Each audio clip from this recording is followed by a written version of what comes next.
بسم اللہ الرحمن الرحیم مولا یصلی وسلم دائما ابدا علی حبیبک خیر خلق کلہم والحبیب الذی ترجا شفاعتہ لکل حول من الاحوال مقتحم یا رب بالمصطفیٰ بلغ مقاصدنا واغفر لنا ما مضى واسع الکرم۔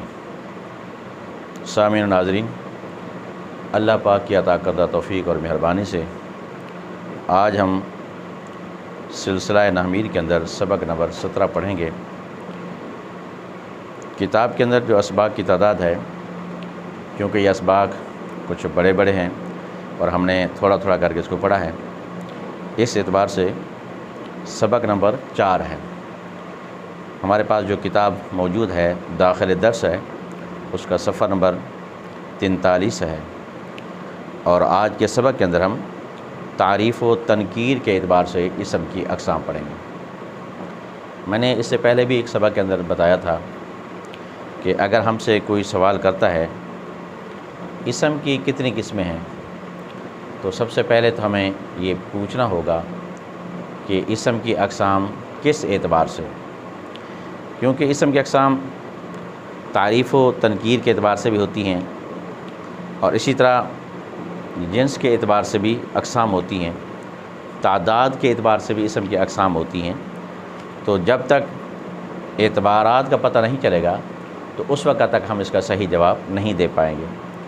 تو یہ سبق جو ہے تعریف و تنکیر کے اعتبار سے ہے، تو اسم کی تقسیم باعتبار تعریف و تنکیر کے، اس اعتبار سے اسم کی 2 قسمیں ہیں، ایک معرفہ اور ایک نکرہ۔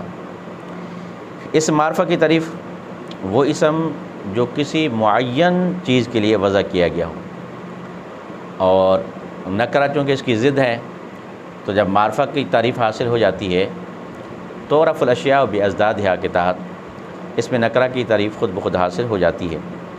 اس میں نکرہ وہ اسم ہے جو کسی غیر معین چیز کے لیے وضع کیا گیا ہو۔ عربی کے اندر اس کی 7 اقسام ہیں، اور ان 7 اقسام کو اگر آپ یاد کر لیں گے تو پھر انشاءاللہ تعالی آگے جب ہم کسی بھی اسم کے بارے میں یہ پوچھیں گے کہ یہ اسم معرفہ ہے یا نکرہ، جس طرح آپ نے کلمات کی تقسیم کی ہے، یعنی ایک کلمہ 3 قسم پر ہوتا ہے، اسم، فعل، حرف، پھر اس اسم کے اندر علامات کو بیان کیا جاتا ہے۔ یہ اسم کے علامات ہیں الف لام کا داخل ہو جانا، حرف جر کا داخل ہو جانا، وغیرہ وغیرہ، اور اس طرح فعل کی علامات آپ نے پڑھی ہیں، تو ان علامات کے ذریعے سے ہم اسم کو الگ کر سکتے ہیں، فعل کو الگ کر سکتے ہیں، اور حرف کو الگ کر سکتے ہیں۔ اسی طرح یہ 7 اقسام ہیں معرفہ کی۔ ان 7 اقسام کو آپ اچھے طریقے سے یاد کر لیں گے کہ کلام عرب کے اندر ان 7 اقسام میں سے کوئی قسم بھی ہوگی تو وہ اسم معرفہ ہوگا، اور ان 7 اقسام میں سے اگر کوئی قسم نہیں ہے تو سمجھ لیں پھر وہ نکرہ ہوگا۔ تو چونکہ معرفہ کی علامات کم ہیں، اس وجہ سے ان کو بیان کر دیا، تو اس کے ما سوا جو ہوگا وہ اسم نکرہ ہوگا۔ تو اس میں سے 7 قسموں میں سے سب سے پہلی قسم ہے مضمرات۔ مضمرات چونکہ ضمیر کی جمع ہے، اور ضمائر کے اسباق کے اندر ہم پہلے پڑھ چکے ہیں کہ ضمیریں کل 70 ہیں، تو جب مضمرات کہہ دیا تو اس کا مطلب یہ ہے کہ ضمیریں جتنی بھی ہوں گی وہ ساری کی ساری معرفہ ہوں گی۔ اب چاہے وہ مرفوع متصل ہو، چاہے مرفوع منفصل ہوں، چاہے وہ منصوب متصل ہوں، چاہے منصوب منفصل ہوں، چاہے وہ مجرور متصل ہوں، کوئی بھی ضمیر ہوگی، بس فقط آپ نے یہ دیکھا وہ ضمیر ہے، انتا، آنا، نحنو، وغیرہ وغیرہ، تو ضمیر پہلی قسم ہے معرفہ کی۔ مضمرات تو پہلی قسم ہے مضمرات، جیسے آنا، انتا۔ دوسری قسم ہے اعلام۔ اعلام علم کی جمع ہے، اور علم نام کو کہتے ہیں، جیسے زید، عمر، بکر، خالد، ولید، کوئی بھی نام ہوگا تو وہ بھی معرفہ ہوگا۔ تیسری قسم ہے اسماء اشارات۔ اسماء اشارات بھی آپ نے اس میں غیر متمکن کی قسم پڑھی ہے، اور اس کے اندر بہت سارے ہیں۔ تو اسماء اشارات کوئی ایک نہیں، بلکہ یہاں تو مثال کے طور پر 1-2 ذکر کر دیے جاتے ہیں۔ مضمرات کے اندر بھی مثال کے طور پر ایسا تو نہیں کہ اب مضمرات کہیں پھر 70 کی 70 ضمیروں کو ذکر کر دیں، یا اسماء اشارات کو ذکر کریں، پھر سارے کے سارے اسماء اشارات کو ذکر کریں، پھر اسماء موصولات میں سے بھی سب کو ذکر کریں، ایسا تو نہیں ہوتا۔ مثلاً 1-2 کو ذکر کر دیا جاتا ہے۔ البتہ یہ جاننا اور سمجھنا ہمارے اوپر لازم ہے کہ اسماء اشارات جتنے بھی ہیں وہ سارے کے سارے معرفہ ہیں۔ اور چوتھے نمبر پر اسماء موصولہ، اور اسماء موصولہ بھی جیسے الذی، اللتی وغیرہ وغیرہ، یہ بھی سارے کے سارے معرفہ کہلاتے ہیں۔ ان دونوں قسموں کو مبہمات بھی کہتے ہیں۔ مبہمات مبہم کی جمع ہے، کیونکہ اس میں اشارہ کے ساتھ جب تک مشار الیہ نظر نہیں آتا اس وقت تک اس کا معنی سمجھ میں نہیں آتا، تو اس میں اشارہ مشار الیہ کا محتاج ہوتا ہے، اسی طرح اس میں موصول صلہ کا محتاج ہوتا ہے، تو اس وجہ سے ان کو مبہمات بھی کہتے ہیں۔ اور پانچویں قسم ہے معرفہ بندا، جس نکرہ پر حرف ندا داخل ہو جائے وہ نکرہ معرفہ بن جاتا ہے، جیسے یا راجل، اسی طریقے سے یا امراتو۔ حروف ندا جو ہیں یہ بھی آپ کو پتہ ہے 5 ہیں، یا، ایا، حیا، اے اور حمزہ مفتوحہ، تو ان میں سے صرف یا کی کوئی تخصیص نہیں ہے، یہ بھی مسئلہ ہیں۔ کوئی بھی حرف ندا اگر کسی بھی اس میں نکرہ پر داخل ہو جائے گا تو وہ بھی معرفہ بن جائے گا۔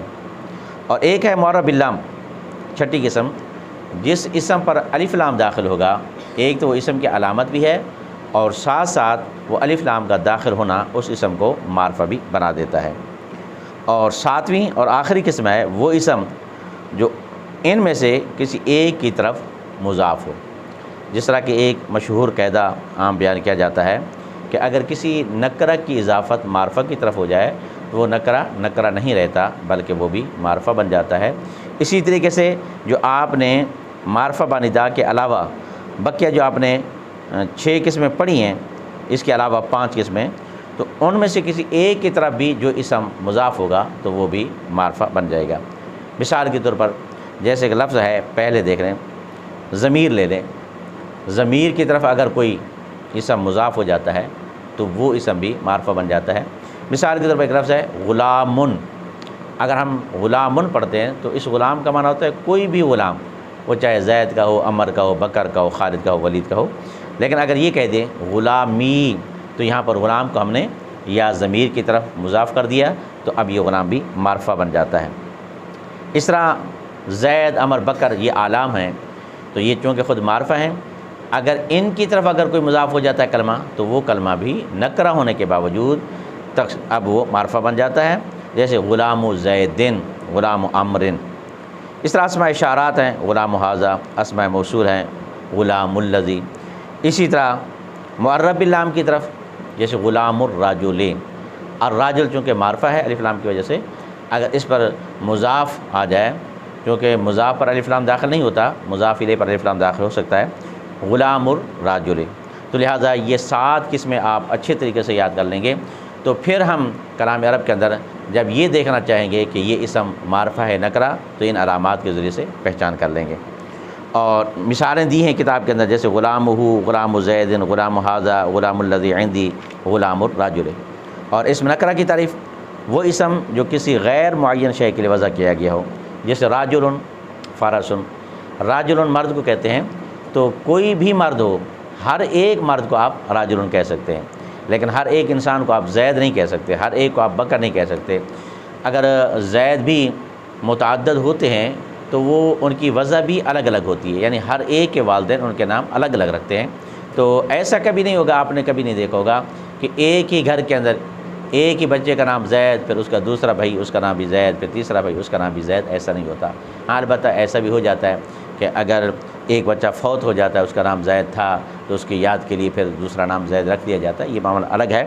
لیکن البتہ متعدد بھائی ہوں تو سب کے نام زید نہیں ہوتے۔ راجل جو ہے ہر مرد کو راجل کہتے ہیں، فارسن بھی جو بھی گھوڑا ہوگا اس کو فارسن کہا جاتا ہے، لہذا یہ نکرہ ہیں کیونکہ یہ کسی معین چیز کے لیے وضع نہیں کیے گئے۔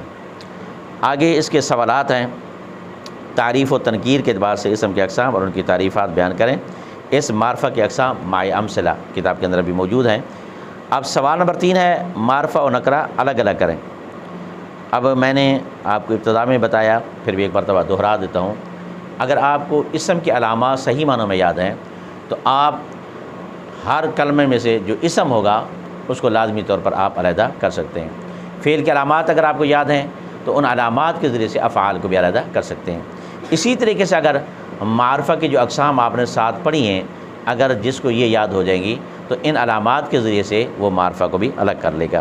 مثال کے طور پر لفظ الرحمن، الرحیم، اب چونکہ اس پر الف لام داخل ہے دونوں کلمے پر، اس وجہ سے یہ دونوں معرفہ ہیں۔ تل کا یہ اس میں اشارہ ہے، الائی کا، تو یہ بھی اس میں اشارہ ہونے کی وجہ سے معرفہ ہے۔